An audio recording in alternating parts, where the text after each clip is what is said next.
أسألك سؤال تخيلي، هل ممكن أن يحكم مصر مدني وليس عسكري؟ جه الوقت ان المصريين يوروا للعالم معدنهم، احنا ماشيين في مسار ديمقراطي، واخيرا هنخش على الموسم المفضل بتاعنا، الانتخابات. هيكون في انتخابات رئاسيه، انتخابات حقيقيه وبجد. مفاجئ اعلن البرلماني السابق احمد طنطاوي انه هيرجع مصر. احمد بوست على صفحته اعلن فيه موعد العوده، ولمح فيه انه مش بس هيرجع، ده هيرجع عشان يترشح لرئاسه الجمهوريه.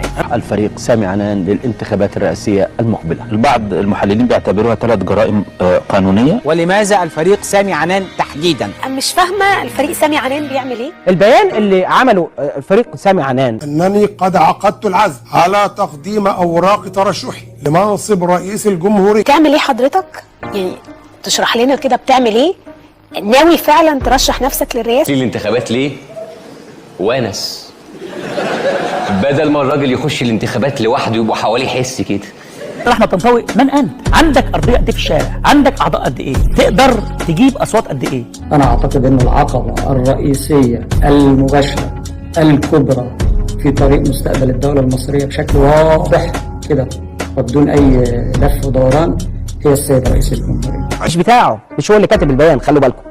مش هو اللي كاتب البيان، ناس ثانيه كاتبه البيان. الرجل عندما أعلن الفريق سامي عنان نيته الترشح للانتخابات الرئاسية قال أنه كون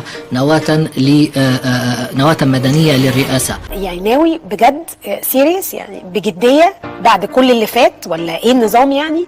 حب السسبنس كده، وكمان ايه حكايه تمثيليه وفيلم وكلام الفاضي ده؟ الفيلم بيبقى نص وتمثيل وكلام كده وكده، مش بجد.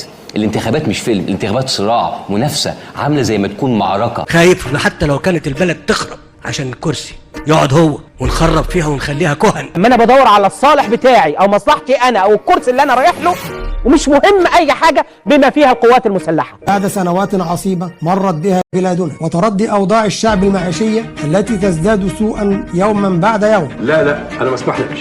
لا من فضلك يا استاذ. الصعايده لا فضلا عن تآكل قدرة الدولة المصرية على التعامل مع ملفات الأرض والمياه.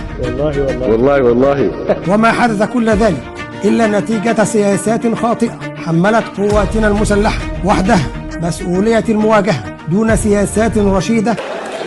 أنا لو من السيسي أخاف، ولو منك أختفي.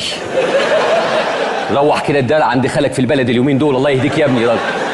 وبعدين ايه الثقه اللي هم فيها دي؟ واحد يقول لي زي بعض، ده ناقص بقى واحد يطلع لي ويقول لي انه باختصار جمال مبارك هيترشح في انتخابات 24. ده باختصار يعني.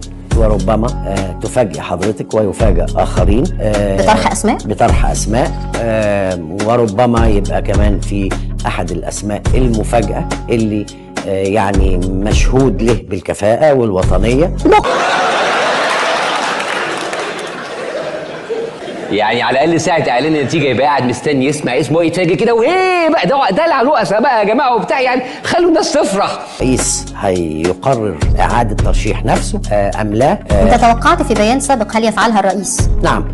بمناسبه يعني 10 سنوات ربما الرئيس يكتفي بما قدم، ربما الرئيس يرى انه هيدي فرصه لجيل جديد. اللي هيقرب من الفاسدين من الكرسي ده يحذر مني، وانا عارف الفاسدين. في الناس التقال، الناس اللي عندها فرصه فعلا ان هم يكسبوا، خش عليا بالمطلق. وقد صرح باحتفاظ الفريق عنان بوثائق وأدلة مدعيا أنها تحتوي على ما يدين الدولة وقيادتها. لا قول الحقيقة. دي وثائق وأدلة ومش موجودة هنا. وما بعد 30/6 أنا بقول لسيادتك هو لديه هو مخزن أسرار. كده يبقى في منافسه حقيقيه. حمدين يا جماعه ممكن يكسب. سامحني يا رب على الكذب اللي انا بقوله في البرنامج. سامحني، انا اسف. انا شايف كده كلام احذروا. الكلام اللي كان اتعمل من 7-8 سنين مش هيتكرر تاني في مصر. بيان القوات المسلحه اللي هو ارتكاب المذكور جريمه التزوير في المحررات الرسميه وبما يفيد انهاء خدمته في القوات المسلحه. هل تشعر بالخطر على حياته وهو داخل سجن ام؟ طبعا اشعر بخطر جسيم على حياته. واخشى على ان يمسه سوء او محاوله لتصفيه كما حدث مع المشير عبد الحكيم عامر. بتوب علينا من الشغلانه دي، انا اسف. بس ليه مش يمكن يكسب؟ مش ممكن احنا ده اللي راينا فيه يعني. المهم يكون هو مؤمن وعارف ان هو هيكسب. يتكلم ويسمع الناس وينكد عليها في بيوتها، بيقول لهم كلام مش مستكمل معرفته، وده كلمه مؤدبه عن الجهل. اللي كانت بتقول للناس دي انتخابات تقدروا تقولوا انها بين الرئيس بنفسه وبين واحد حاشا يعني لله ان انا اكون بهذه التعبيرات بيتطاول عليه. ما هسألك سؤال تخيلي، هل ممكن أن يحكم مصر مدني وليس عسكري؟ ممكن.